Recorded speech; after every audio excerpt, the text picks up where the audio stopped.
हिंदी के जाने माने कहानीकार मुंशी प्रेमचंद की आज जयंती है। मुंशी प्रेमचंद ने अपनी कहानियों के माध्यम से रूढ़िवादिता पर कटाक्ष किया है। साथ ही उन्होंने तत्कालीन सामाजिक, धार्मिक, राजनीतिक परिस्थितियों पर अपनी लेखनी चलाई है।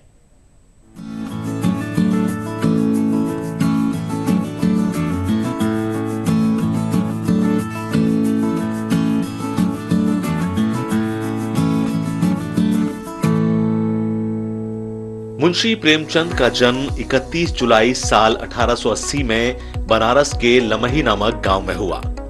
प्रेमचंद का नाम आते ही हमारे मन में सचेत सजीव कहानियां उजागर होती हैं, जो हमारी पारंपरिक सोच, रूढ़िवादी विचारों को झंझोर कर रख देती हैं।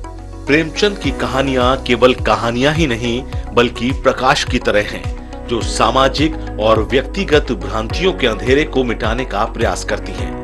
हिंदी साहित्य में प्रेमचंद महत्वपूर्ण योगदान रखते हैं। प्रेमचंद ने अपने जीवन काल में करीब 300 से ज्यादा कहानियों की रचना की।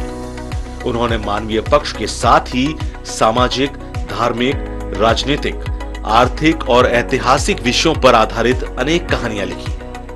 अपनी कहानियों में उन्होंने अंधविश्वास, धार्मिक ढोंग, स्वार्थ, शोषण और अन्याय का खुलकर विरोध किया।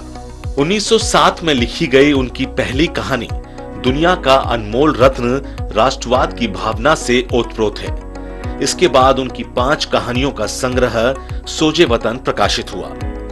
उन्होंने अपनी कहानियों के जरिए समाज की कुरीतियों और कुप्रथाओं के खिलाफ हमेशा आवाज बुलंद की। उनकी कहानी कफन इसका जीता जागता उदाहरण है। प्रेमचंद जीवन भर राजनीतिक आंदोलनों और गतिविधियों से जुड़े रहे। उनकी कहानियों में राजनीतिक पटकथा भी खूब देखने को मिलती है। इनकी रचनाओं में जनसाधारण की भावनाओं, परिस्थितियों और उनकी समस्याओं का मार्मिक चित्रण किया गया है। दूरदर्शन समाचार के लिए अमन शर्मा की रिपोर्ट।